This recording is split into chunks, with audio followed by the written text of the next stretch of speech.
Hello, good morning, good afternoon, good evening, everyone.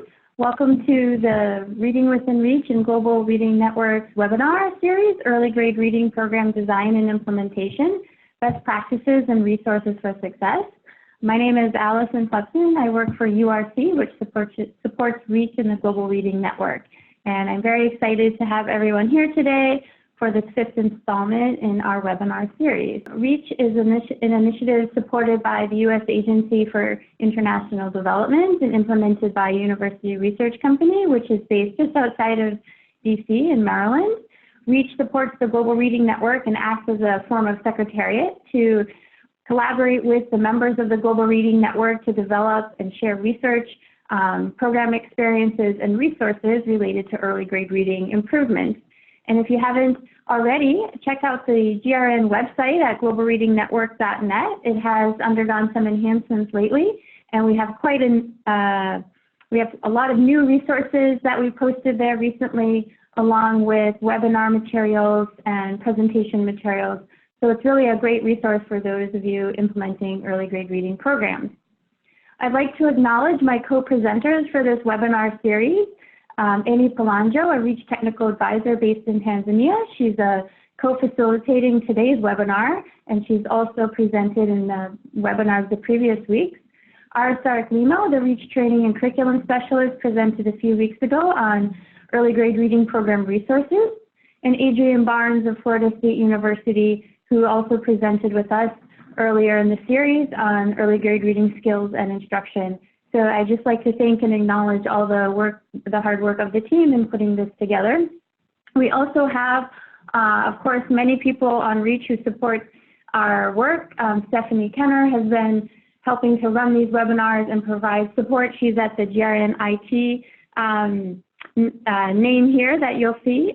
She's supported by someone new to REACH, Katie, who will also be online, and she helps to answer anybody's logistical or IT questions. So thank you to them as well for helping these webinars to run smoothly.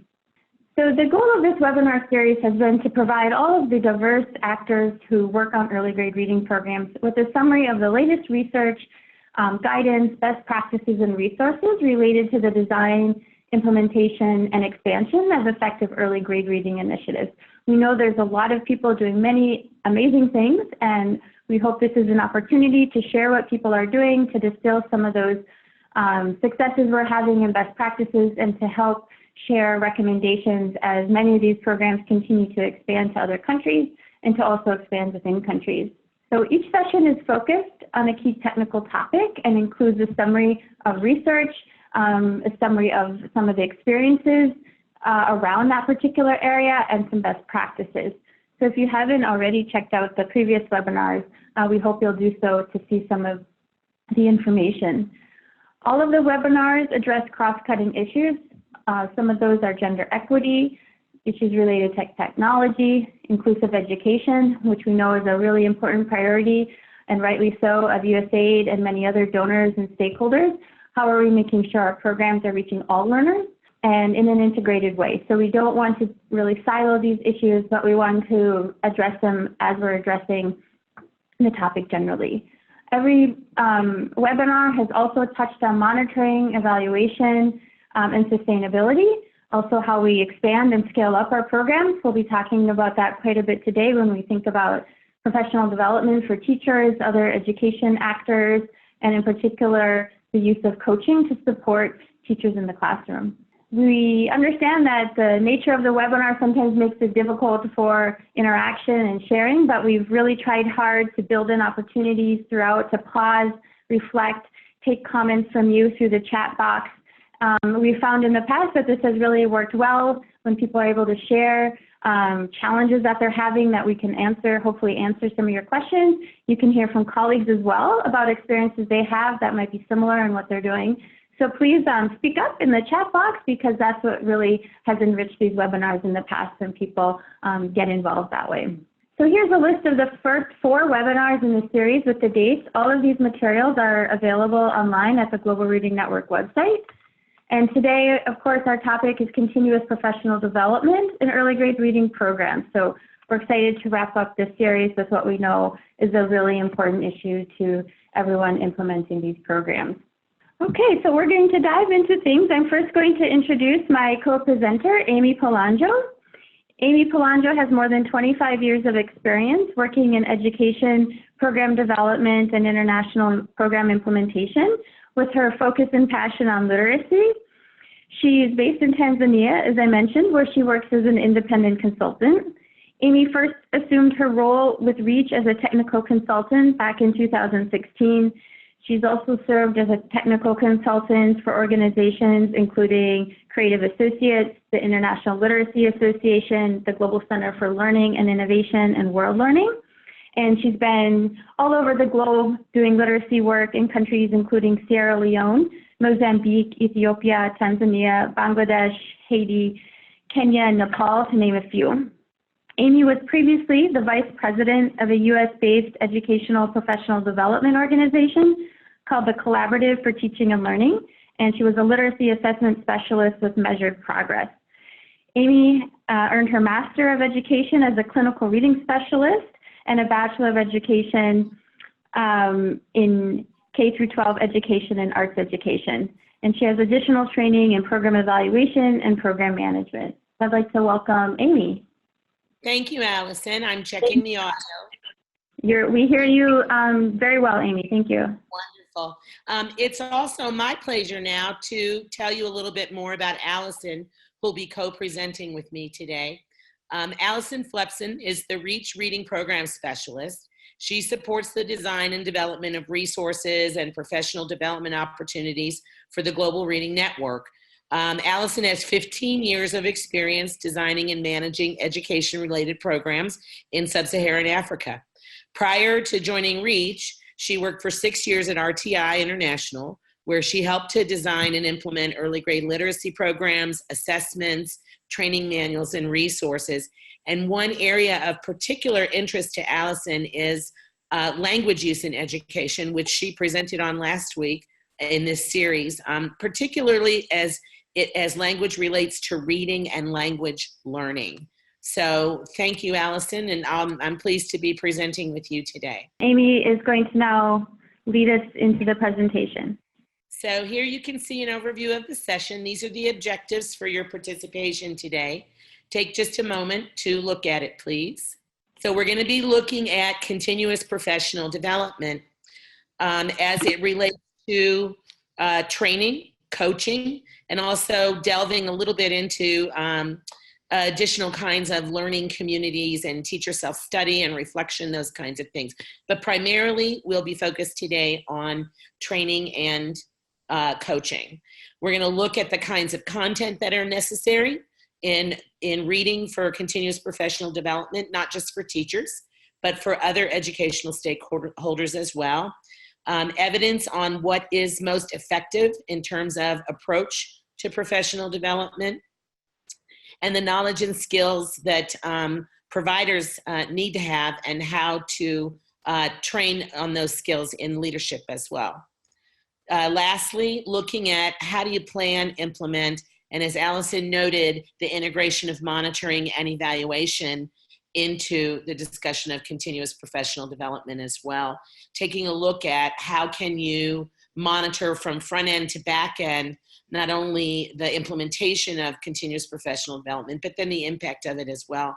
I want to pause for just a second to send a thank you out to Marian Fessmeyer. Marian worked with us on the original iteration of this series, and this particular presentation was in large part put together by Marian. So we want to say thank you to her today for her work on this.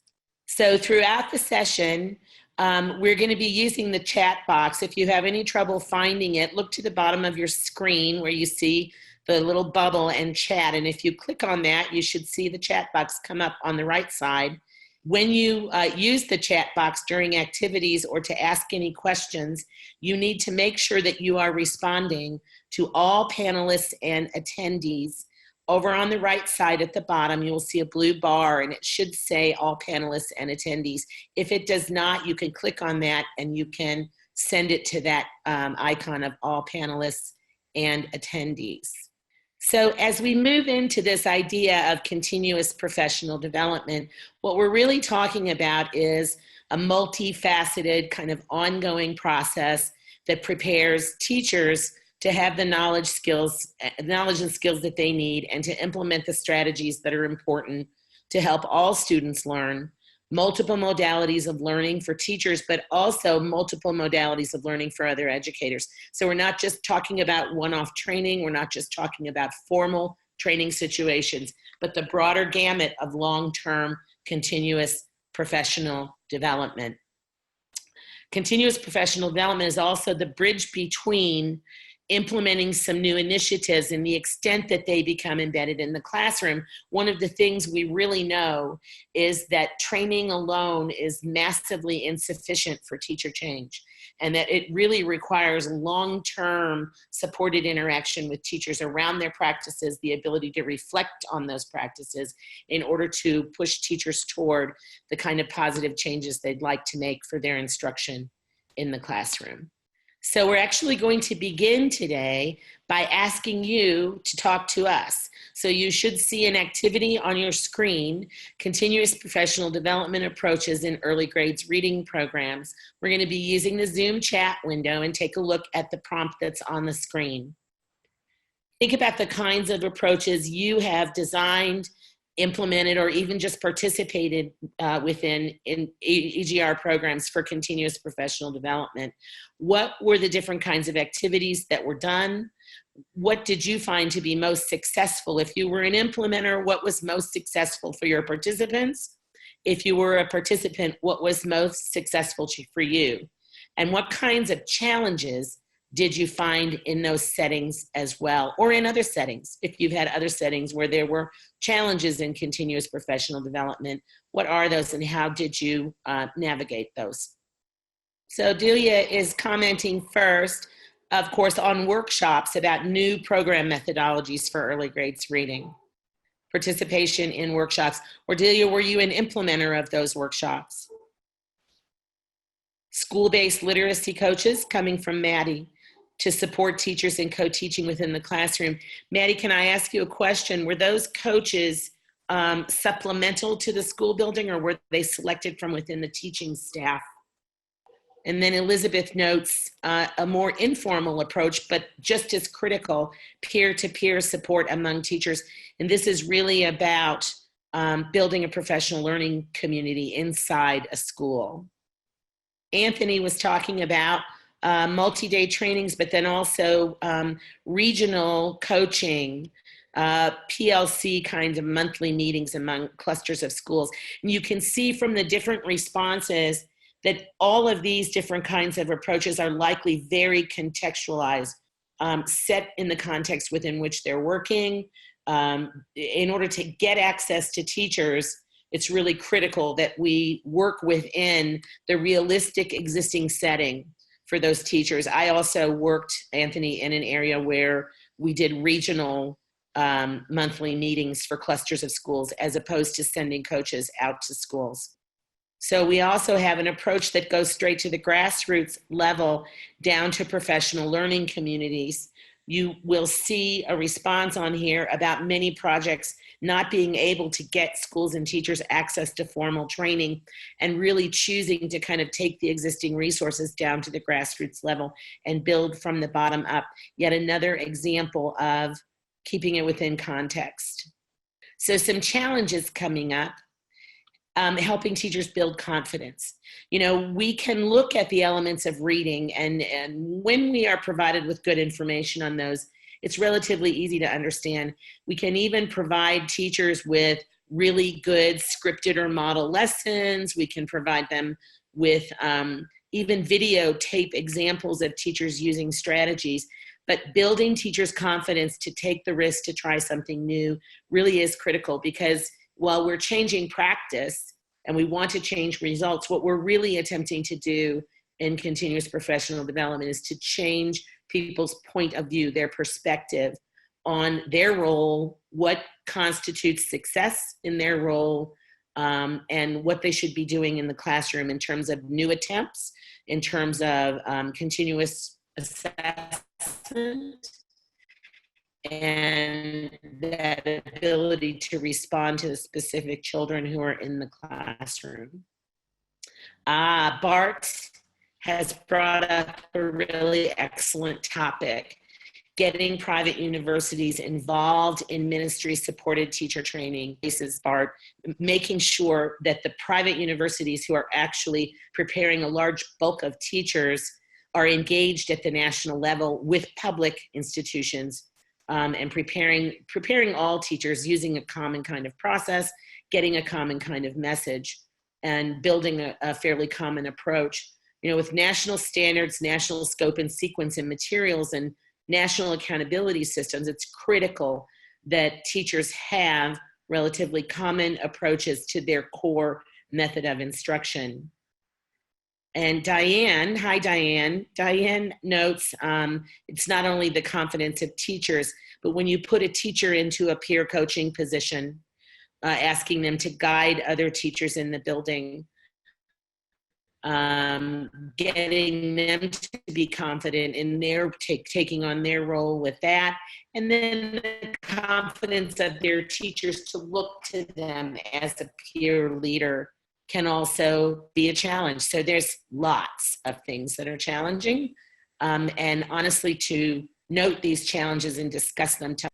I'm going to move us forward into section 1, looking at the modalities and characteristics of effective continuous professional development. So one of the first things to look at is who needs to be engaged in continuous professional development. And the point of view on this has really morphed and grown over time. Of course, many programs begin with the teacher who is the direct frontline access to children to make change in student learning. Clearly needs continuous professional development, but also because there is such a great emphasis now on capacity building, release to independence, and sustainable national programs, it's critical from the beginning of our program work to bring government officials at the national and even regional and district levels in for training as well. There's a number of other people there, people responsible for different components of the program, school administrators, school instructional leaders, coaches, and Bart referenced pre-service teacher educators, as well as school management committees and community members. So this really stretches across the gamut of all of the stakeholders who have an influence on and a stake in what happens in the classroom. Now, these folks don't necessarily all need the same breadth or depth of training, and in fact, sometimes not even the same content. Teachers, of course, in the classroom need very deep knowledge, practice, and support around the classroom instructional program. Government officials need to understand those programs, and if they are trainers, they need to have deep knowledge. But if they are doing things like managing programs or working to support and structure access or resources or leadership positions, they need a different kind of subset of training as well around those issues of how to build your own capacity to manage and maintain programs over time, how to monitor and evaluate what's going on at schools. For school administrators as well, they have to be able to recognize whether what's happening in the classroom is what it should be, but they also have to be able to manage the process of all of the different kinds of components that may exist inside a school-based literacy initiative. So lots of people in need of continuous professional development. So how do we know what's effective?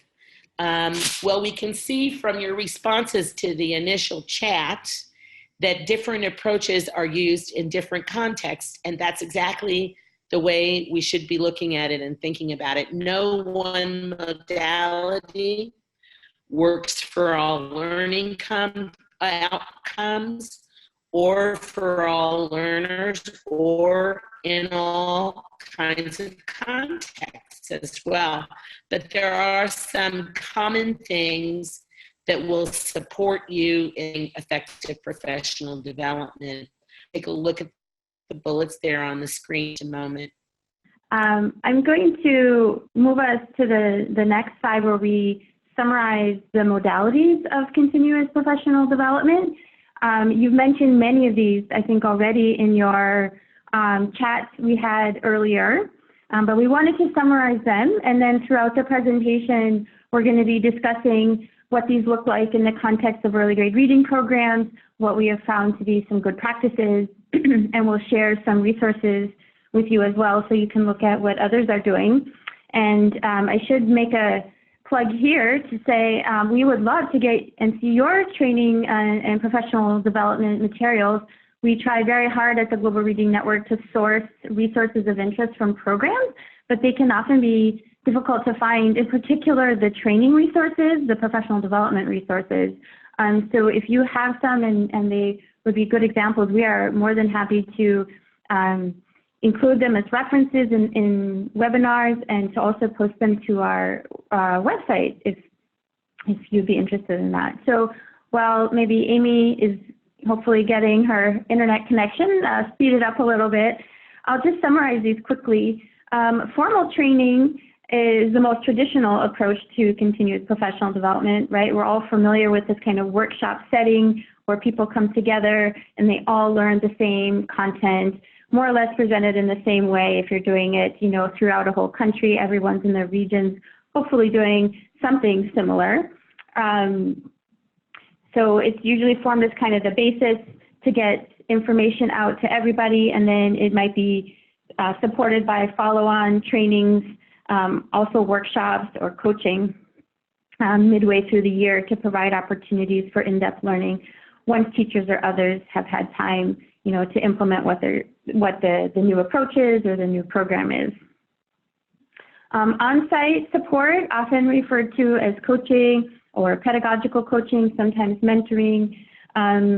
Both teachers, principals, and education leaders can benefit from coaching. We tend to think of it in the early grade reading context as really geared towards teachers, which is true, but certainly other actors can benefit from some form of coaching. This modality of CPD is an ongoing process that supports teachers or others in improving their practices, usually provided by a trained coach and takes place at the school on a periodic basis. A coach typically observes teachers or other individuals, you know, in their day-to-day routines, provides specific feedback to them, and can develop a plan for improvement. As I mentioned before, other actors can benefit, like school principals might benefit from a visit by somebody from a district or regional level whose focus is more on, again, coaching and not necessarily inspecting or supervising to help understand the challenges that they're encountering and find solutions. I mentioned this was usually face-to-face type of coaching, but we'll talk a little bit later about some efforts to also do distance coaching or virtual coaching, with South Africa is currently experimenting with and evaluating. Another modality of continuous professional development is learning communities. Sometimes these are called professional learning communities. They go by different names. They can range from informal or formal, and they can include teachers, principals, or coaches themselves as a learning community to get together to share experiences and learn from each other. Teachers might engage in peer-to-peer learning, where one teacher observes the other. They might get together in small groups, sometimes with a knowledgeable facilitator to learn and share experiences. And they've been found in the research to increase teachers' ability to implement new practices and improve student outcomes. What's really useful about these learning communities is that they provide kind of a social setting in a very natural context for the participants, like right at the school, you know, in the language that they're familiar with, you know, in the environment that they know really well. So it can be a very cost-effective way of providing continuous professional development if implemented well. And lastly, self-guided reflection and study. This is much less common in early grade reading programs, but we wanted to include it as a modality because it certainly, you know, is something that happens in many contexts, and it might be something to think about and consider in early grade reading programs, as many of them have been, you know, implemented for many years. And we might think about, is there a way to provide some targeted continuous professional development to different actors, not necessarily everyone even, through self-study materials where the teacher, you know, or another actor does independent work, either through, print materials that are provided, through some kind of online learning opportunity to engage in self-reflection or, take a deep dive into certain subject matter. So I'm going to turn it now back over to Amy. So when we look at the content of CPD, the content for teachers, as I noted, can be in some ways similar to the content for other education actors, but there's some differences as well. And I'm going to let you take a look at the 2 columns of bullets here showing the different kinds of things that you want to focus on when you work with different groups of stakeholders. It's most important in terms of determining the content of training for you to have a really clear layout of who's responsible for what in programs, a clear vision of the goals, a clear vision of the objectives, and different roles and assignments that people carry. 1, because it's efficient, but 2, it also allows you to really target your training and to build a very cohesive program approach where it's clear to everyone precisely what needs to be done. When you have clearly defined roles, it also allows you to go deeper in terms of knowledge and skills development with the different actors, and it encourages them to link together and work together, which reinforces that sense of professional learning community at the school and even district, regional, or even at the national ministry level. So we're going to go back into an activity now around the modalities of continuous professional development again. What types of modalities have you found to be most effective in supporting long-term instructional improvement? Is it training? Is it coaching? We had a little bit of discussion, kind of people laying out the different approaches they've seen, but now we're looking at what do you think would be most effective in supporting long-term instructional improvement? And how did you in any of your work identify the appropriate mix that would be effective in terms of the context in which you worked? So for those of you who shared earlier, these were the different kinds of approaches you'd seen used. Can you let us know, based on your experience, what do you think would be the most effective mix or the most effective approach in the context in which you work, and why? How did you come to those conclusions? Okay, Anthony is our first to share in the context of Haiti, looking at external regional coaches. The struggle for Anthony's team was getting school leaders to take on more significant coaching role. This can be a difficult process, and it really depends on the existing level of responsibility and type of responsibility that school leaders have. Also, in the particular context, the way in which they are traditionally viewed in the setting. In many settings, school leaders are viewed as managers, less as instructional leaders, and getting that to shift both from a policy point of view and actual practice point of view can be quite difficult. But it seems that Anthony found in the context of Haiti that the regional meetings were helpful and effective in getting around the kinds of problems they were having with coaching happening at the school level. And Corey, hi Corey. Corey makes a key point. It really does completely depend upon the context. Teacher time, physical access to people in the building, the funding support as well, the kinds of resources that are available, transport. And then I think she makes a critical point also of working within existing structures. We can expend a lot of effort and even a lot of finances to provide short-term external support. And sometimes that's necessary. But if that short-term external support doesn't work to build the capacity of the existing kinds of potential support structures that are within the system, then the long-term viability of that kind of approach is going to be very limited. Working in coaching as teachers, and I think it's what Diane was focused on as well, the idea that the kinds of training we provide to teachers doesn't really come to life until they try to implement new ideas and new strategies in the classroom. And that's the point where it's very critical that the process begins to circle on itself bringing teachers together to actually talk out what it is they've been trying to do, put their struggles on the table, learn from one another. This is where the classroom programs really begin to live. Teachers gain their confidence, which people were talking about earlier being an issue, and can look for more sustainability of programs in the classroom. So just an overview of training. When we talk about training, training allows us to get out to a wide range of teachers or any other participants a foundation of common knowledge and skills. So we want to make sure that the basic foundational training is there.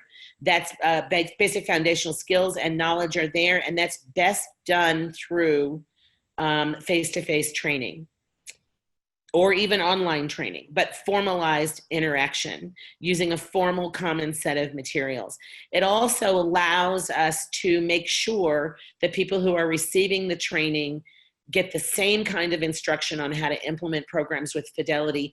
This issue of fidelity is important for a couple of reasons. One reason, of course, because we want to make sure that we know what everyone is doing and that everyone is doing what they should be doing. But also in terms of measuring program impact, we have to really look at the issue of fidelity of implementation, where we can't actually know what it is that we're measuring.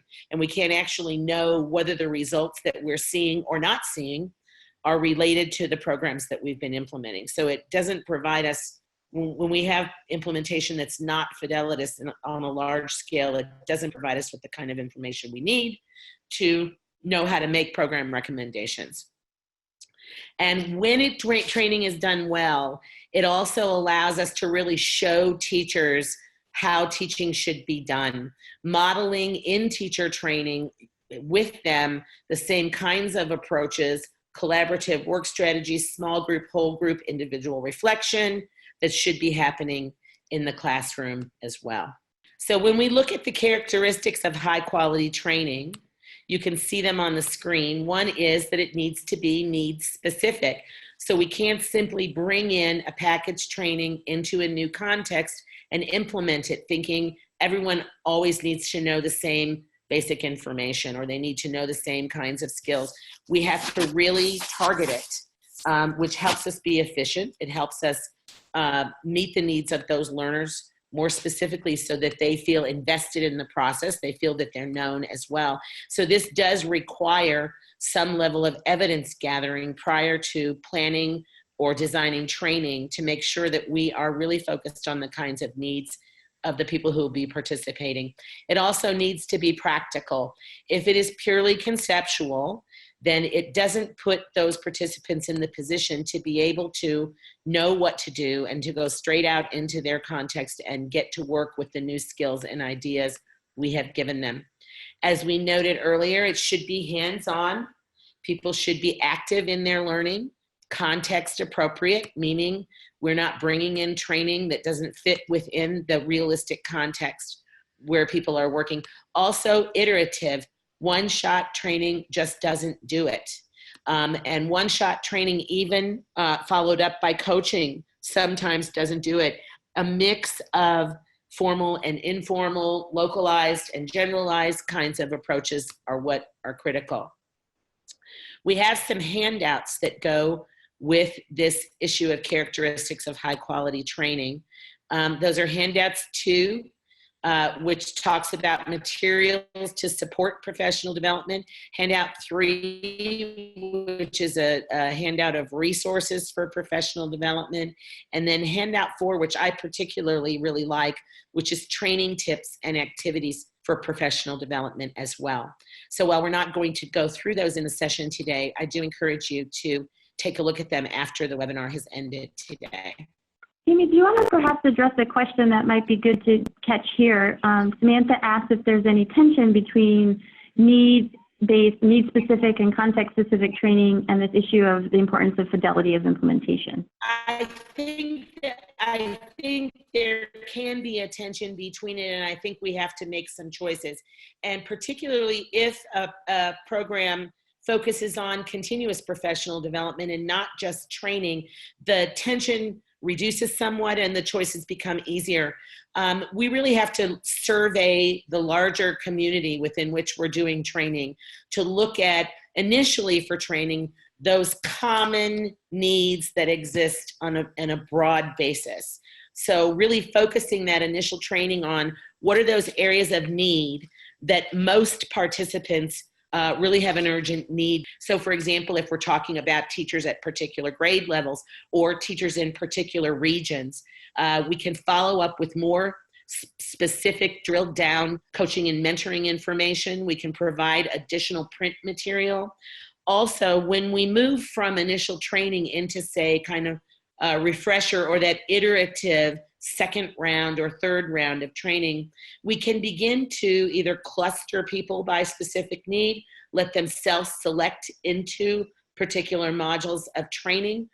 So there's a variety of ways to address that tension. But initially, I would always recommend that we do a broad-based survey of our larger learning community, look at those common needs that are threads across the community and address those things first. Get people started and then begin to drill down in a variety of formal and informal ways.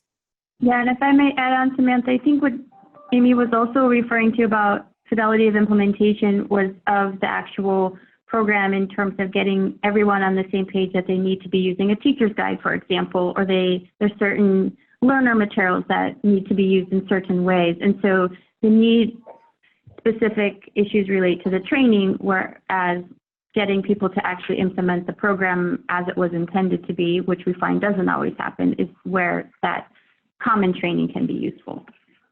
Yes, that's correct. Thank you, Allison. So a couple of examples to talk about with training. A newer example, when we look at what's happening in Reid 2 in Ethiopia, training for teachers in Reid 2 in Ethiopia has been underway for about a year and a half. And there are two levels of specific training for teachers. There's training at grades 1 through 4, which is focused on basic skills development for children in reading and writing. There's also training at grades 5 through 8, which focuses on applying literacy in service of content learning.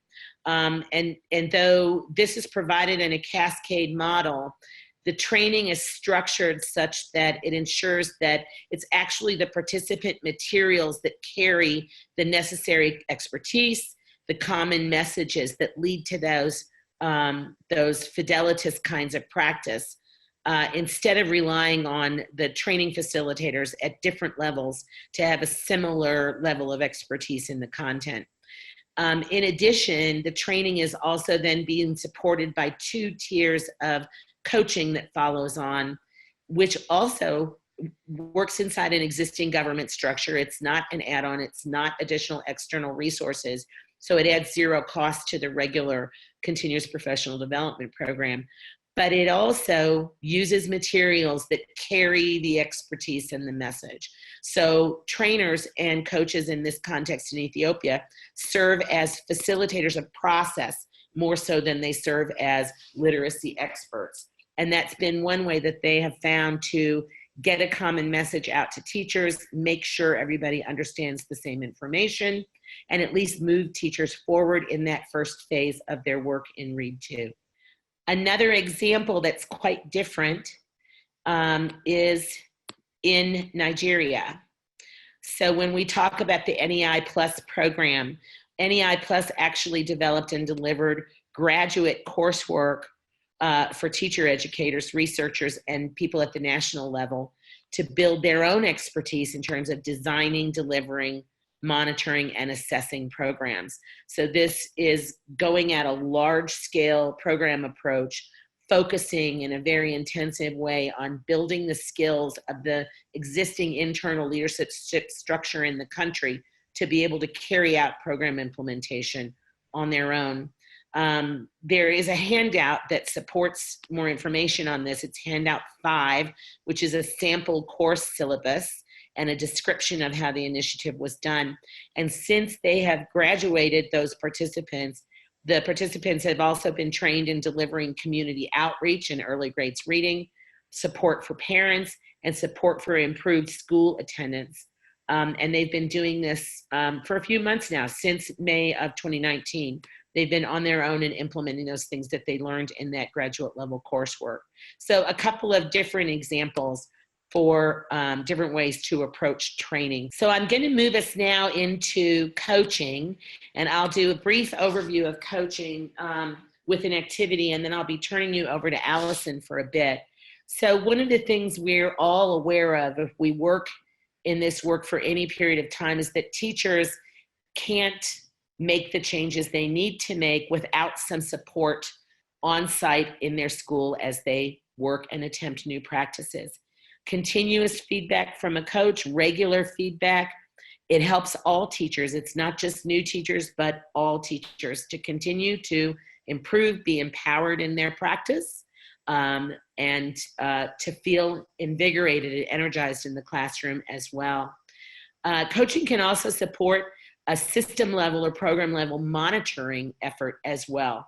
So not only does it provide those ongoing supports for teachers, but it also gives us an opportunity to pull information back out of the system to help us continue to improve the kinds of resources, information, and training that we provide to those people who are implementing at the grassroots level. And of course, as we've referenced multiple times, it creates a more professional learning environment in the school for all of the adults. And creation of that learning environment is one of the keys to long-term sustainability of program work in a building. So when we try to make the case for coaching, there is a set of research from high-income contexts that has, for a very long time, supported coaching. And you'll see the information here about that research on the screen. It's been a meta-analysis of 44 studies of different kinds of coaching programs. These programs are from inside the US. And in early grades, pre-K and primary literacy, they found that coaching actually is a very effective means of improving teachers' instructional practices, as well as having an impact on student academic outcomes. However, the evidence from developing contexts or low-income country contexts is limited, but it is growing. So there's data here from studies in South Africa and also Kenya coming out of low-income country context. In South Africa, they found that coaching as a part of a structured learning program was more cost-effective in increasing students' reading than training alone. So more impact for your funding by providing coaching. It boosted students' reading comprehension skills at a higher level. And in Kenya, they also found that coaching improves literacy outcomes in both public school settings, but also in non-formal education settings. And those non-formal education settings, we don't talk about probably as much as we should. But we all know there is a need for continued study around coaching and mentoring in low and middle income country contexts. And GRN actually has produced a document on coaching that talks about the kinds of research that is needed for that as well. So when we look at the characteristics of high quality coaching, there's a lot of different characteristics, but 4 of the most critical are here. It needs to be practical. It should not be academic. It should be focused on using what it is that teachers are doing in the classroom, pulling those practical problems up out of their classroom experience and responding to those in a very timely and practical manner. Should be needs-based and also focused on the self-identified needs of the teachers. So once we have implementation happening in the classroom, bringing teachers together in coaching settings where they bring their work, they bring their process, they bring their issues to the table, and those things form the foundation of the content of what happens in coaching. Most practical for teachers. Should be collaborative. And this means that the coach in any setting should not be positioned as an outsider. Sometimes the coach is external. That doesn't matter. The coach should always be viewed as a peer and a mentor, an expert peer and mentor, but as a peer and a mentor, non-judgmental, non-threatening. And you'll see that in the next row on this graphic as well. And then activities should be co-constructed, which links back up to needs-based and self-identified. So not only should teachers bring their own learning needs, but they should, as much as possible, participate with the coach in co-constructing how things will happen in coaching as much as possible. And as I noted, a non-judgmental environment. Sometimes, in some contexts, coaches carry multiple hats. And if those coaches are also in something of a supervisory role, whether that is technical or whether it is practical, it's very difficult for teachers and for coaches to shift their thinking about those roles and hats. So it's very important for a coach, no matter their ongoing role, to not bring an evaluator's hat to the process, not to judge the quality of teachers' instruction. Instead, gather evidence with the core question in mind: how do I help this teacher move to the next approach? And learning how to gently and carefully move to the level that we can provide constructive criticism, and then support those teachers who are willing to take that criticism and move forward to take the risk and try something new. Also, accountable. Now, when we say, well, you know, coaching is practical and it's collaborative, we do it together, it's gentle and it's non-judgmental, but it also must be accountable. There should be things in place to motivate people to participate. There should be systems in the school to monitor the extent to which coaching is making a difference, gathering data from those participants about how it's working for them and what they need, and even looking at the ways in which practice changes due to coaching and due to the kinds of interactions that they have in coaching. Not just that accountability for participation, but accountability for using what it is that they're learning in the coaching setting as well. So you'll note that earlier we talked about training, we talked about coaching, we also talked briefly about learning communities. And we're not going to be focusing a lot today on learning communities, but there is also a move now, particularly in looking at how to release systems to their own independent process of kind of merging this process of coaches and learning communities together. So beginning even potentially with external coaching or building the skills of internal coaches, starting formally and moving to the more informal direction where those coaching meetings and those coaching interactions become more like learning communities that are less formal, that are more self-directed, and that are more sustainable in terms of developing the professional community, the sense of teachers of being empowered to impact and having the advocacy to impact their own practice and to create their own solutions to the kinds of challenges. And a couple of places we know where this is taking place are in Ghana and also in Nigeria. So Allison referenced earlier the idea of technology to support continuous professional development. And we know we need to have high quality materials in order to support it. And many people are using more and more technology to support continuous professional development in terms of financial efficiency, but also in terms of building larger networks of coaches, teachers, and experts across bigger areas. And you'll see several different examples here using mobile phones to support app-based content delivery or SMS, interactive systems, using tablets that include lesson plans, or even an app like Papaya with letter sounds, videos, assessment tools for teachers. And particularly relevant to this conversation as well is the use of tablets by coaches to support their classroom observations, to have resources readily available, but also to share information about what's happening in schools up through the system so that it can be used for decision-making for next step. Interactive video conferencing workshops, and then even self-paced e-coursework as well. Taking face-to-face or multifaceted programs, turning them into self-guided, self-paced e-coursework as well.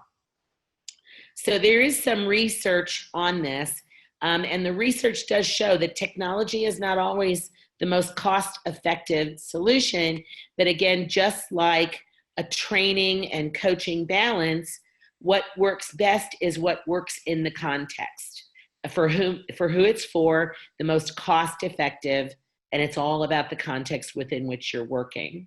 Some programs choose to provide technology on a broader basis. Some programs choose to provide technology only for coaches who are working in the building. There's a lot of different ways to approach it. In webinar 3, we did address this issue of technology, and so there is a resource and references list on technology from webinar 3, which you can find on the website after the session today that can give you some more information. So when we look at the considerations that we need to keep in mind when we design CPD, because we clearly know, in looking at all of the different information, that context is king, and we need to make sure that even if we are bringing in some existing kinds of basic program models and approaches, we need to customize and do some designing from the outset. So the first thing, of course, is to identify that the goals for CPD, and that they're aligned with policies and that they're aligned with the initiative. We also need to look at who needs CPD and what kind of CPD they need, how to best access them, how to know what it is they need, their knowledge and skills, who within the system can work as a facilitator for CPD, or who can be supported and have their capacity built to the point where they can work as a facilitator, potentially with external partners initially, and then released gradually to independent facilitation and leadership.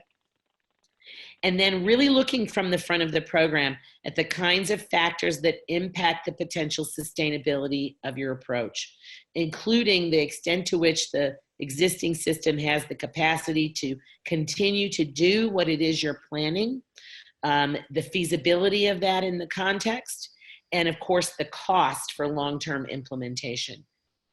Making sure pre-service and in-service are aligned together, and Bart referenced this in a comment earlier in a chat about working with pre-service institutions and making sure they're on board with the process.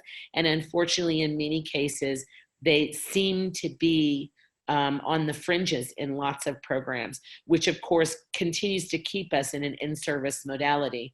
As long as we do not change pre-service practices and pre-service content, then we are continuing to have to come back and do in-service to add in and fill the gaps of what is missing. And then, of course, assess and evaluate the approach that you use at different steps along the way, asking questions all the time.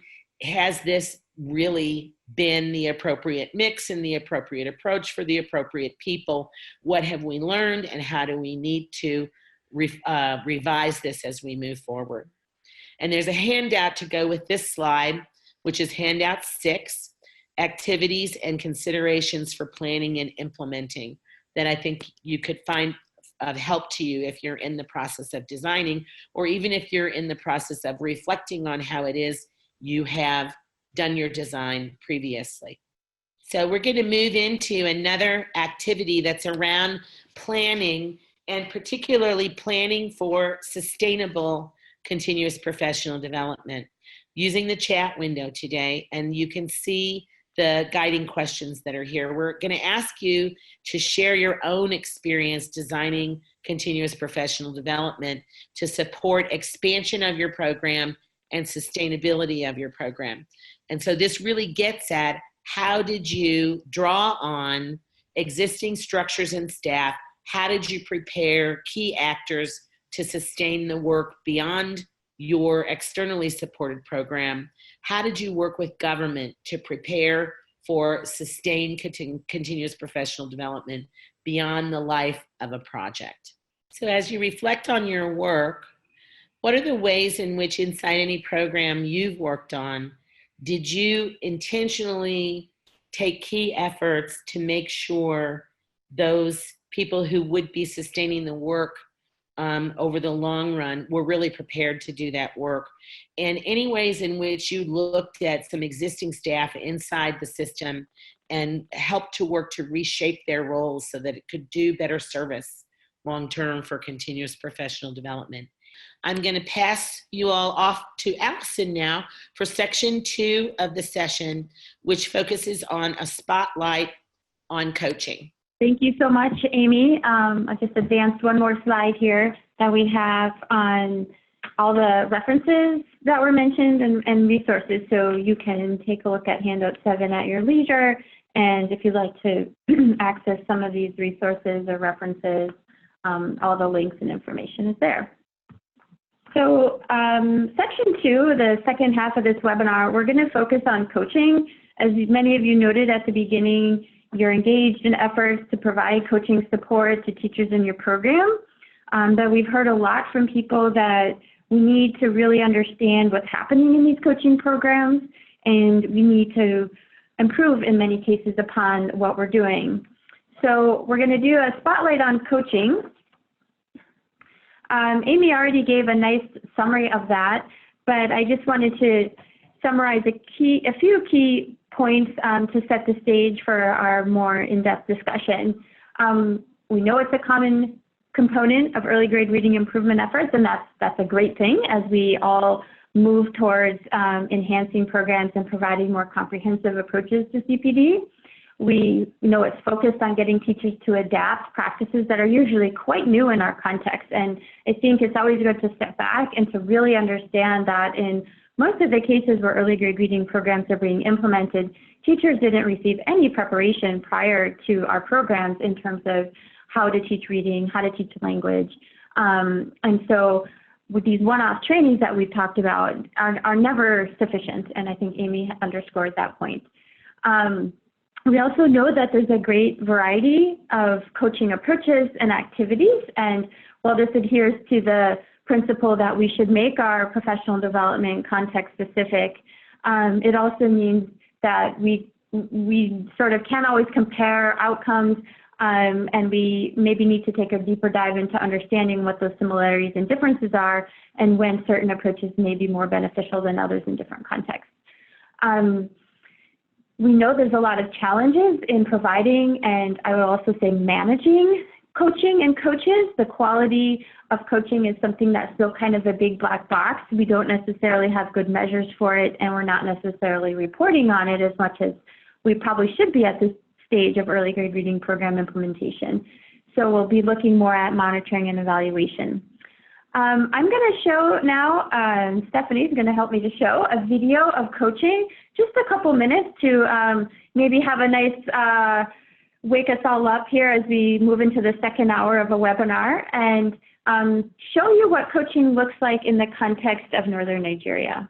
Don fara lura, SSO zai zauna a wani keɓantaccen wuri a cikin aji daga baya, inda zai rika lura da yadda malami yake gabatar da cikakken darasin karatun Hausa. Yayin da SSO yake lura da darasin, zai rika bin jerin bayanan jagora na lura da darasin aji don tabbatar da ko malamin yana koyar da muhimman abubuwan darasin. Jami'in zai lura ko malamin yana bin jagoran malamai yadda ya kamata da amfani da littafin karatun ɗalibai da kuma littafin karatun a bayyane kamar yadda ya kamata. Bayan SSO ya lura da darasin da aka gabatar, zai shigar da bayanan da ya tara a wata na'ura mai kwakwalwa ta hannu, wato tablet. Ita wannan na'urar za ta takaice wa SSO sassan darasi da zai mai da hankali yayin zantawar da ya yi da malamin bayan darasi. Daga bisani Rara ta yi nazarin bayanan da aka tara don tantance ci gaban da malamai suka samu da kuma gano ɓangarorin da za a ƙara ba da tallafi a lokutan horarwa da tarurrukan gamayya. Wancan karan zan fara daga nan, 1, 2. Da zarar SSO ya kammala aikin lura da darasin Hausa, zai zaɓi ɗalibai 4 ta hanyar canke don gudanar da ƙwarya-ƙwaryen gwajin iya karatu. Aboki na zo. Manufar shi wannan gwajin ita ce don a fahimci matakin iya karatun ɗalibai, don tattauna ci gaban da suka samu da malami, sannan kuma don gano sassan da ɗaliban ke buƙatar ƙarin tallafi. Ƙwarya-ƙwarya gwajin kan auna matakan ƙwarewar ɗalibai a karatu da suka haɗa da sanin sautukan haruffa da gano gaɓar kalma da gina kalma da kuma karatun jimla.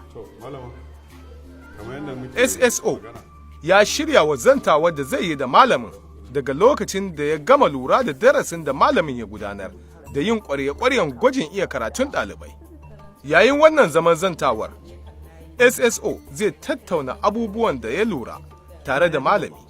Yana kwatantawa da martanin da aka samu daga na'urar lantarkin da kuma abubuwan da ya lura ko ta lura. Amma kammance ka nuna motsin jikinsa na kama.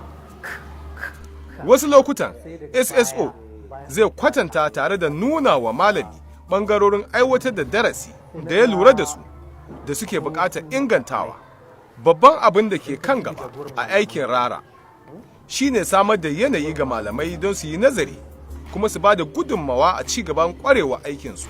Saboda haka, jami'an SSO suna ƙarfafa gwiwan malamai yayin taron da su don bayyana abubuwa da su kansu suka lura da su game da koyarwarsu da kuma yadda yara ke koyo, waɗanda suka haɗa da nasarori da ƙalubalen da suke fuskanta.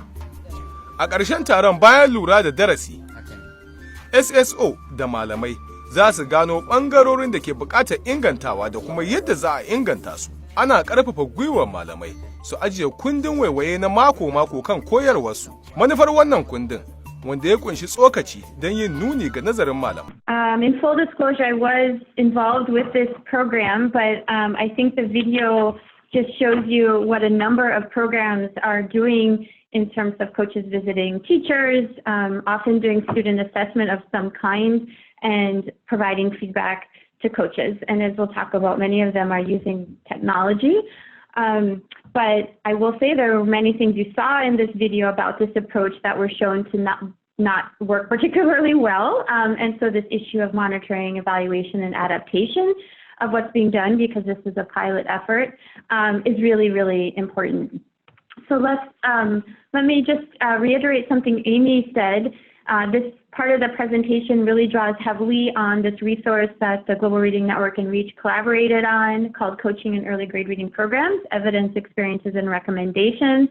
It's a summary, an expanded version of what we will talk about today, and I've heard from a few people that it's been helpful in staff professional development, and reviewing what programs are doing, kind of checklists and learning questions that you might want to go through as a program to understand if you know what's happening in your program, or if there's other things that you could be doing to get some answers on these key questions about coaching. So if you haven't downloaded it, please do that sometime if you're interested more in this topic.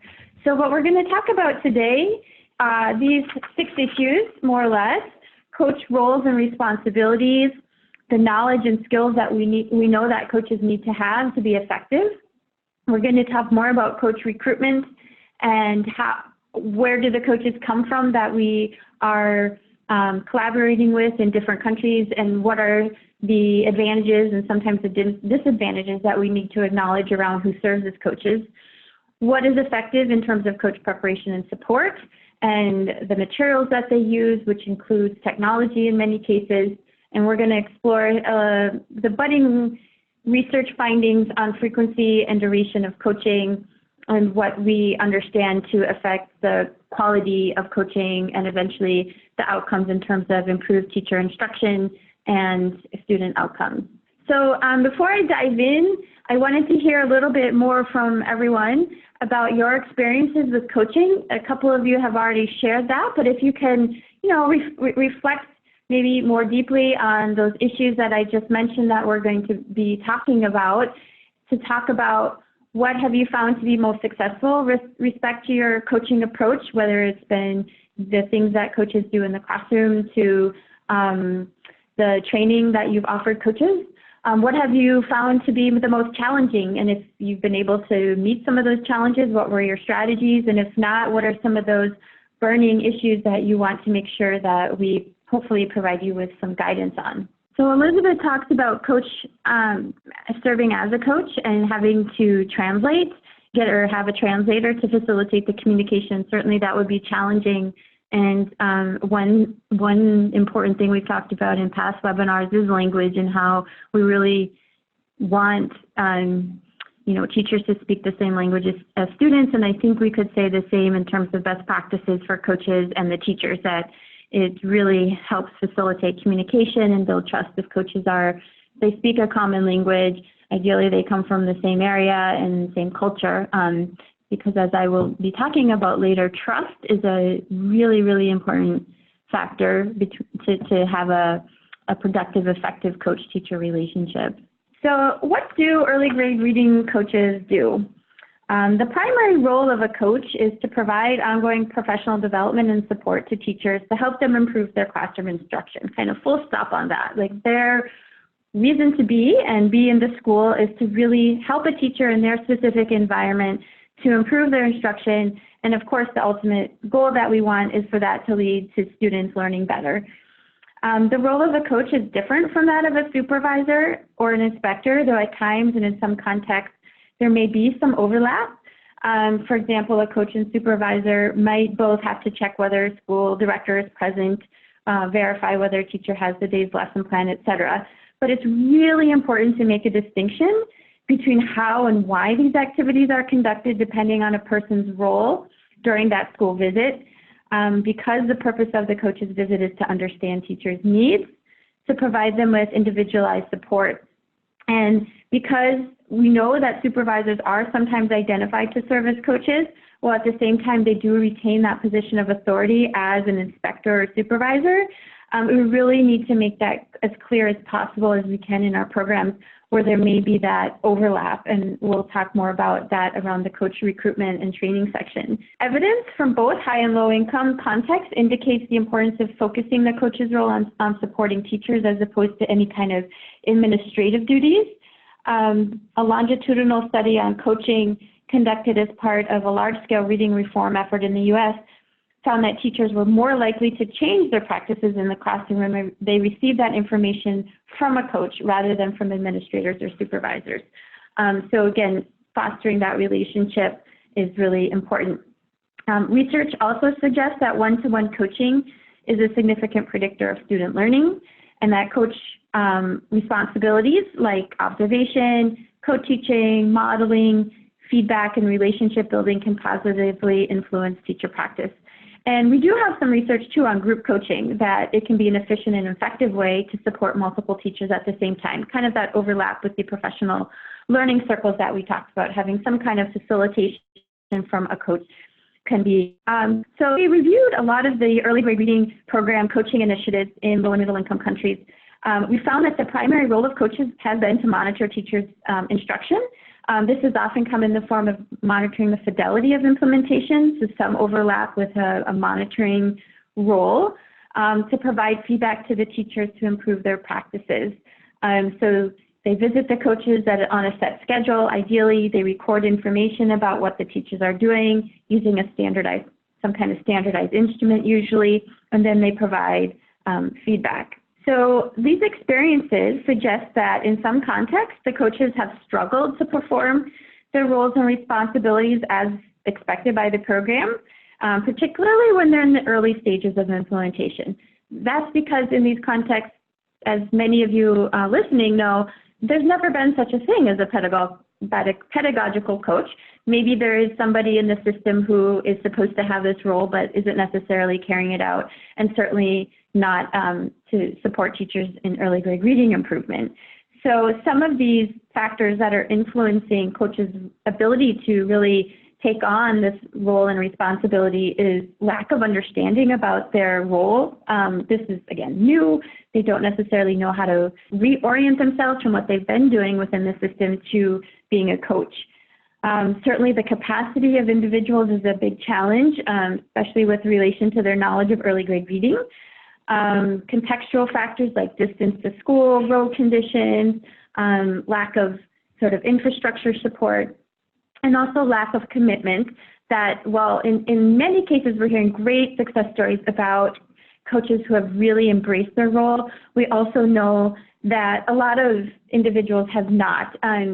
Maybe they were trained to take on a certain role, or they assumed their position, after 10, 20 years of working in the system, and they're not necessarily inclined to suddenly become a coach. They didn't necessarily choose that as a vocation. So there's not always that commitment and motivation to suddenly become a coach. And I think we have to really recognize that is something that, we ourselves, if someone just told us one day to really take on a new role and responsibility that is not easy, that we also might struggle to carry it out well. So some recommendations and considerations that we outline in the coaching resource is to really consider coach abilities and assign them responsibilities accordingly, and to codify those in some kind of written description of coach roles and responsibilities. Wherever you can, to build that into the job description of the position that those individuals have within the system. So it's something that supports accountability as well, that we can say, this really is part of your job to provide this kind of support to teachers. Certainly on the, to the extent possible, to identifying some of these challenges in advance of implementing a coaching program. We don't always have the luxury now, we're already implementing them, but as we find out more and more what the challenges are, to be willing to adapt and say, the way we've structured this isn't necessarily working, how do we make it work better? So what knowledge and skills do coaches have to need to be effective? In more well-resourced contexts, coaches are usually required to obtain specific academic credentials, as well as to have a certain level of experience as teachers, and specifically as early grade reading teachers.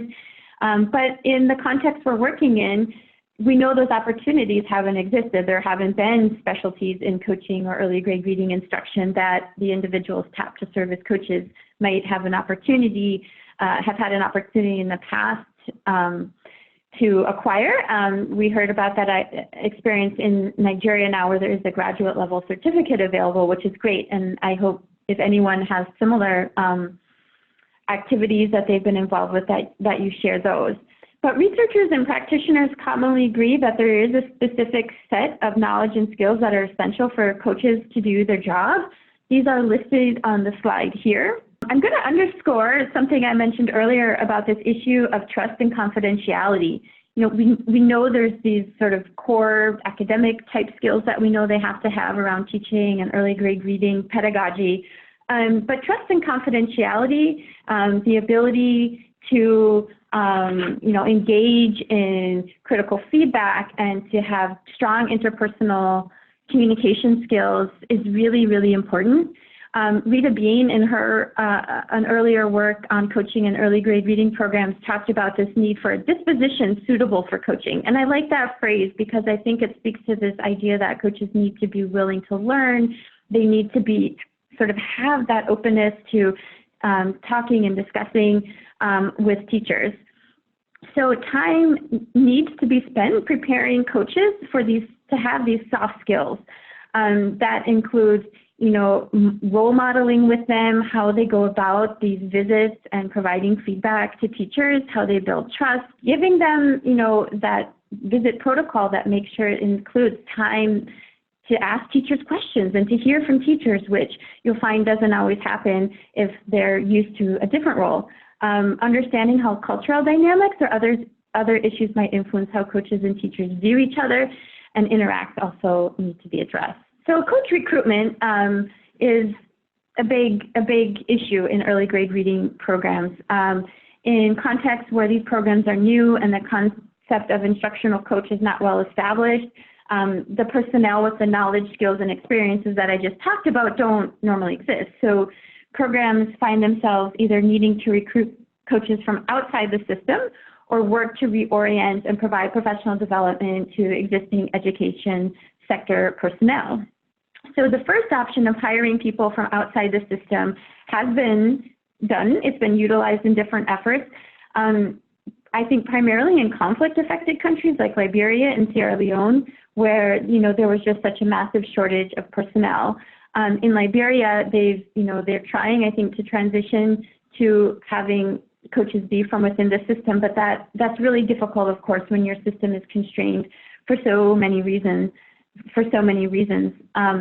So while it might be a necessity in some cases, or it might be something that's tried for piloting purposes, just in terms of trying to understand the approach and activities and the effectiveness of them, the second option that's more common across early grade reading programs is identifying existing personnel within the system who have some mandate, hopefully, to provide support to teachers and to visit schools.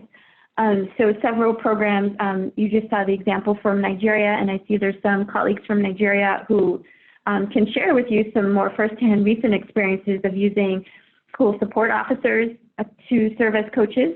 In Kenya, they use community support officers, which are existing system personnel. In Senegal, as part of the All Children Reading program there, they use government school inspectors, but they're also exploring using school-based personnel like school directors, and we'll talk a bit about that hybrid approach in just a little bit. One newer research finding from the low-income country context is from Nigeria, where we found that coaches' prior experience in a supervisory role was somewhat negatively associated with the quality of their coaching, but when you interacted that experience with the coach's experience as a teacher, that there was a positive association with improvement in teachers' practices. So I think this also speaks to this issue of if we have some kinds of choices, perhaps within the pool of candidates, that we do look for people with some kind of teaching background. And I think that's fairly intuitive, right? That if someone's going to serve as a coach, if they have actually been in a classroom teaching, that they may be more able to understand the teacher's perspective and to connect with them more than someone who has never spent time in a classroom. Handout 8 is a case study from the Senegal program I mentioned that talks about where they're recruiting coaches from and how they're trying to evaluate the effectiveness of who serves as coaches. As we find that more and more it's not necessarily a one-person-fits-all approach to coaching, that various USAID programs are now trying kind of a hybrid approach, or using coaches from schools to meet the needs of teachers. So in Madagascar, they recently evaluated a pilot where school directors served as coaches. Again, I think this was due to constraints with district or non-school-based personnel not being sufficient, or the funds not being there in a sustainable way that they could expect that would happen beyond the life of a project. But school directors who were already there were tapped to serve as coaches. And they came away with some interesting findings related to kind of motivation, that a lot of teachers expressed an interest in being peer coaches. And so as this program, I think, is being expanded, they're going to explore how they could possibly use school directors and peer teachers to support coaching in schools. In Ghana, they're currently evaluating the effectiveness of using school-based head teachers who are principals and curriculum lead teachers to be supported by district-based support teachers. So recognizing, especially at the scale that Ghana is already implementing, that it's unrealistic to expect people from outside the school to be have the time and transportation support to constantly be visiting schools, but to tap the existing personnel at schools, but to then be supported by district staff who sometimes might also provide that extra coaching support. I just mentioned the Senegal case study, where they're also using this hybrid approach of school directors, but realizing that not all school directors might be able to do that or might need coaching support themselves. They're using district type level coaches to coach them. So these are, all, as we try new things, we learn new things, and so it'll be interesting to see what these programs find out. And if any of you are also trying these kind of different approaches to coaching, feel free to share them in the chat, and you can see here links or references, and these presentations about these approaches are all on the Global Reading Network website, where you can find out more details. So coach preparation and support, like teachers who we focus on quite a bit in our programs, coaches also need continuous professional development opportunities. They need training, they need resources, and they themselves need coaching. Some key research findings from both low-income and high-income contexts on how to best prepare and support coaches, finds that not too surprisingly, coach training should exhibit the same characteristics that have been identified as effective for teacher professional development. And you see some of these best practices summarized here on the slide. In the context of early grade reading programs, some research on the effectiveness of different approaches or modalities of coach training is a little bit more limited. One small-scale study in Sierra Leone explored coaches' perspectives of their own experiences in professional learning while participating in an early grade reading program funded by DFID. The coaches who had very limited prerequisite skills and knowledge around coaching articulated the importance of learning about their role, really understanding new pedagogical and content knowledge related to early grade reading, understanding how the coaching role differs from the supervisory role. So, actually teaching that and not just assuming that it will kind of be understood. And this research also found that coaches valued competency-based professional development, multiple opportunities to learn, resources and tools to support what they were doing, and opportunities for peer collaboration. So that's a nice research study, I think, that actually really focused on asking the coaches what they appreciated and what they needed to support, their work. Coaches often participate in the same training that teachers receive. Maybe it's, again, to learn about the program, to learn about instructional approaches to reading. Increasingly, coaches are also receiving coaching themselves. We'll talk a little bit more about that when we talk about kind of monitoring and supporting coaches in the schools. So a couple of key takeaways in terms of recommendations and guidance that we've distilled from across the programs is, first and foremost, identifying coach learning needs. Not all coaches in all contexts are the same. And so, gathering information about what they learn, baseline surveys of coach knowledge and skills can be helpful in targeting the training, making it very context specific for what you're expecting coaches to do. And again, providing coaches with these multiple and diverse opportunities to learn, and really staggering that. So sometimes we're such a push to, of course, roll out programs in time for the school year, and we train a coach and give them everything and send them on their way. But bringing them back at opportune times to maybe do more in-depth training around a particular aspect of their work, because then they will also have time to be in the school and to really understand where their gaps in knowledge and skills are.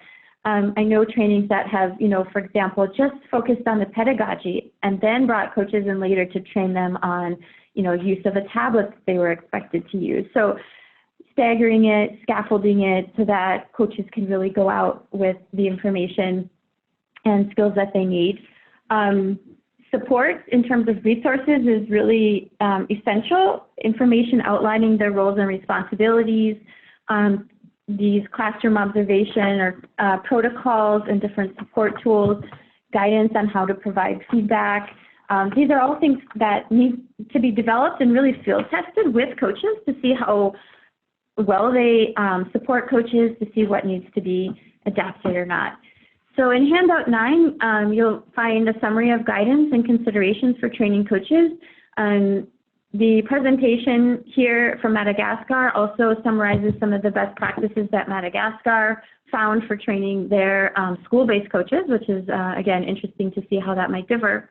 And then in the coaching resource I mentioned, there's also there's an entire section on this topic too.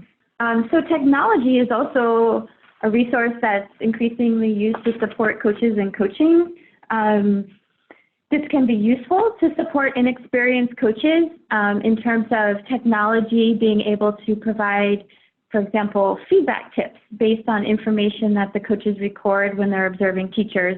They record it on the tablet, and a coach checks, for example, whether the teacher taught a specific skill or not, and the quality of that instruction. And if the coach says no, then they can get some feedback tips that they can provide to the teacher. So this may be a useful scaffold when coaches are really brand new, they themselves have not taught early grade reading. Monitoring coaches themselves, technology has been used to keep track of coaches to see if they are visiting the schools as intended. There's been some, presentations from Kenya, some of you may be familiar with, on how they use tablets to in turn reimburse the coaches for their travel to the school, and you only get reimbursed if there's a verifiable piece of data that says you were in the school you were supposed to go to. A couple funny anecdotes about coaches being in like another country sometimes when they should have been observing schools. So that can be useful. It can also help to facilitate timely and accurate data collection and analysis. At CIS this year, we had a panel on coaching, and it did talk about how some of the research and analysis around coaching is because we do have electronically collected data, and that just really helps to collect the data and to analyze it in a timely manner.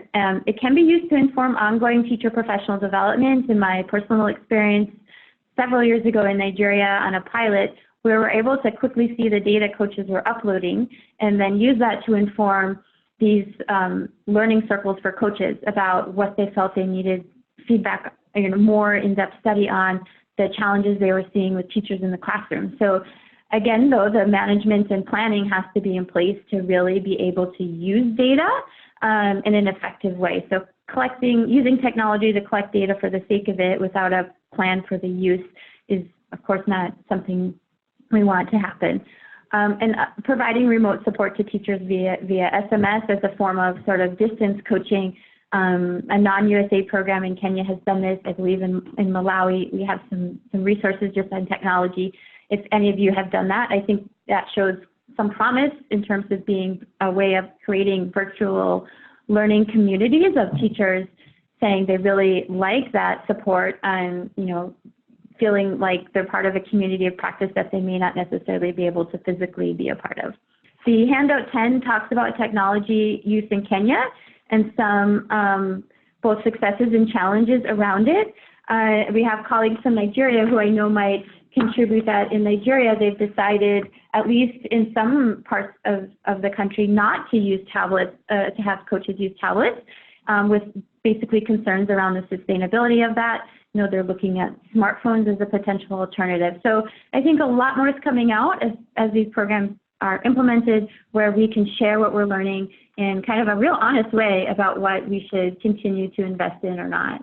Guidance and tools to support coach visits. I've mentioned these a few times already. Just taking a little bit of deep dive into the coach responsibilities during the school visit. You saw in the Nigeria video, there was a lot going on there with what a coach is expected to do. And I think what we're finding in a lot of programs is coach responsibilities really need to be realistic and feasible, and we need to monitor whether coaches are able to do all that's expected of them in a quality manner and in a way that what they're doing is really effective in terms of supporting the teacher. What they do needs to fit into the structure of a normal school day. And so if they're required to do things with the teacher that take them out of their classroom for too long or create a burden in any way to other personnel in the school, we need to reflect on that. This issue of coaches conducting assessment during school visits is also one that I know has been talked about within programs, that this kind of formal EGRA-like assessment may not always be the most appropriate. In that example that was from that video, we found that that was actually very difficult for coaches to do who were new to coaching. It took a lot of time. It wasn't necessarily particularly useful for them at that time in terms of providing feedback to teachers. I know one project that is cited in the coach resource said that, assessment sort of started to take over what coaches were doing, and they really tried to reorient the coaches to doing more formative kind of assessment in the sense that they were just circulating in the classroom at appropriate times to see how children were reading, asking them to, do something from a lesson from the previous week to just try to get their finger on the pulse of how children were doing in order to take something to that conversation with the teacher after about whether, students were really achieving the lesson plans. So the resource again provides some, handout 11 provides some resources and tools for coaching that you may want to consider for your programs. You probably have many of these. You might want to go back and kind of evaluate them. Are they, again, achieving what you hope to achieve? Are they effective? Are they something that can be sustained beyond your project? The frequency of coach visits and the dosage of them is like this big $1 million question that ministries of education and donors and everyone really wants to know, and understandably so. I think we need to recognize that this is something that can be very difficult to pinpoint, and just because we say, for example, 4 coach visits a year worked in X country, that might not be the same for Y country. And so if anything else, I'd like everyone to go away with thinking about how they can monitor and evaluate whether the coach-to-teacher, coach-to-school ratios and the dosage of coaching in their countries is leading to the outcomes that you want. The recent research that Amy mentioned at the beginning from the US has found that the quality and focus of coaching might be more important than the actual number of contact hours in the US context. But in early grade reading programs, quantity we're finding really does matter. We found that in the research in Nigeria that how frequently a teacher was visited had measurable outcomes on their quality of instruction. And you can hypothesize a lot of this is really due to teachers who are very new to this. They get sent out in their classrooms and they do need that support. They do need somebody who's there. And even if that person might not necessarily be providing the highest quality coaching, there is some mechanism of accountability. For better or for worse, having someone visit them kind of supports this idea they need to be in the classroom, that they need to be using the materials. There could be some Hawthorne effect here, but we realize that for now, quantity matters, and we should be trying to understand how frequently coaches are actually able to get out into classrooms. Some recent research from Kenya was interesting because it found that coaches weren't necessarily visiting teachers as much as the whole program, and actually, which is at the national scale right now, assumed. And so in the end, teachers were getting, on average, one visit a year. So that leads to some questions and some, really thought-provoking conversations around if coaching is effective, if it's being implemented in that way. And also they did some analysis on where those visits are happening. So we know from Kenya, some other research in Malawi, that coaches are visiting urban schools more frequently. So if, again, the schools that are probably most in need are in rural areas and they aren't getting visited as frequently, we need to adapt what we're doing. But surprisingly, many programs that I've spoken with don't actually know how frequently teachers are visited. They have this kind of plan, but then nobody has the data to say, well, actually, this teacher was only visited once and this teacher was visited 10 times, and what do we need to do to correct, or how do we need to look at why that happened? Maybe it was for good reason. Maybe a coach recognized that a teacher needed more help and visited that teacher more frequently. But these are all really important questions to ask as we monitor, evaluate, and conduct some more research. So I've cited some recent research of interest that was just presented this spring at CIES and some critical questions around monitoring evaluation. We have 2 handouts on monitoring and evaluation. Again, the resource we've produced has more narrative and robust discussion around that.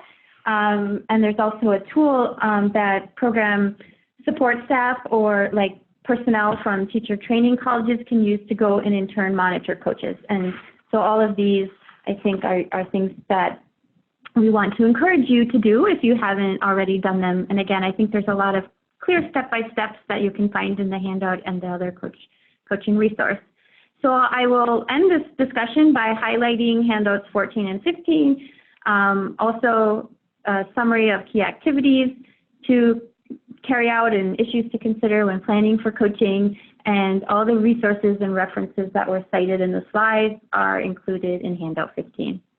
So I'm now going to turn it back to Amy, who's going to just lead us through a quick discussion of monitoring and evaluation more generally in continuous professional development. So we'd like to start by just asking you, when you look across your continuous professional development approach, whether that is training for teachers, training and coaching, training and small community learning groups, whether you've been working with school principals or government, whatever kinds of training and continuous professional development you provide, what are the methods and tools that you have been using to monitor and evaluate different kinds of activities?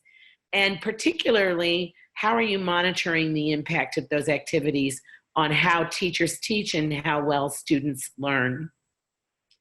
We're also interested in hearing from you about any research you've done at any stage in a continuous professional development program, and tell us about what you found out, because we, as Allison noted, we really are in need of additional research.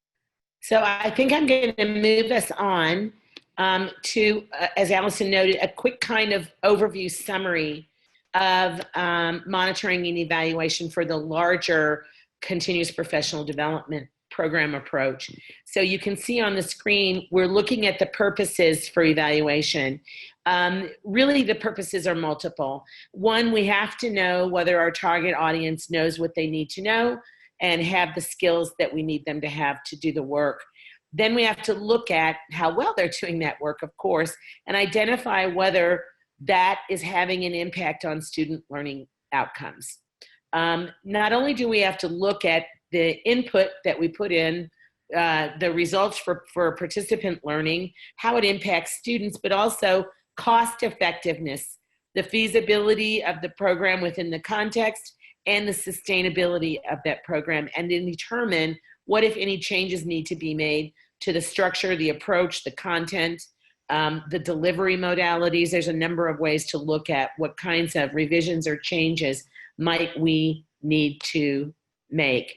So some key considerations as you begin working in your program is that this monitoring and evaluation of professional development needs to be clearly laid out in your monitoring, evaluation, and results plan while designing the overall program, not after the fact. It needs to happen up front.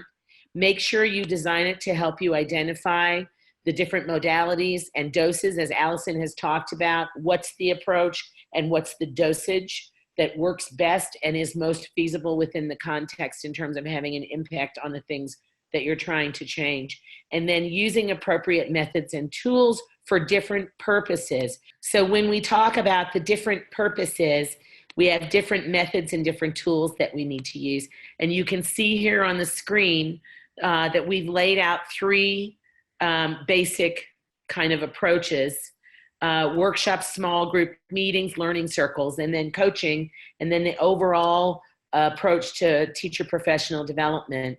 And it is a mix of both quantitative and qualitative measures that need to be used.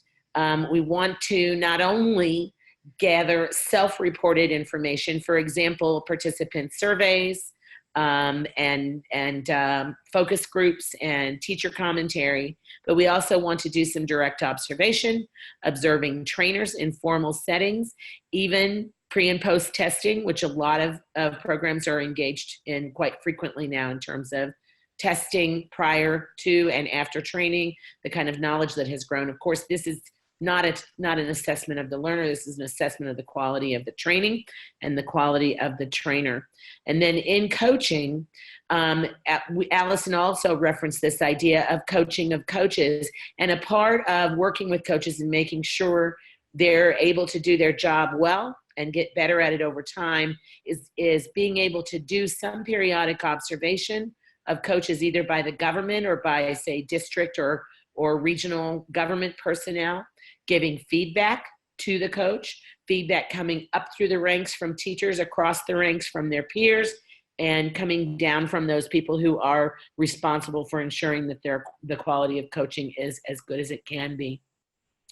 And then if we look at the overall teacher professional development approach, it is necessary to get into the classroom and look at teachers' instruction. And it's necessary to have someone who knows what they're looking for and what they're looking at to be conducting those observations. And then taking a look at teacher work products and journals. This may sometimes seem like a cumbersome process. However, it actually can be well integrated into things like regional CPD meetings, or with coaches bringing in teacher product samples when they're coming for a coaching refresher training or for coaching of coaches. And then, of course, assessment of student learning as well is critical. So you want to look across your different program approaches, lay out the questions that you want to answer, and then come up with the methodologies based on the modality of delivery and the content and skills standards that you want to meet for different groups of stakeholders. So these are the key takeaways for today.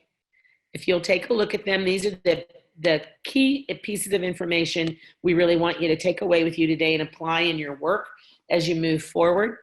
Continuous professional development requires a lot of time. It is not a one-time sit and get event. Teachers actually report that the most effective professional development for them is something that's organized based on their need and that is provided in small increments over time. And there's a lot of emerging evidence coming out on the characteristics of effective PD. You can find some references for this in the information and the print materials we've provided online. There also needs to be opportunities for people to engage in different ways, and practice, authentic practice, supported practice needs to be a part of both formal and informal continuous professional development.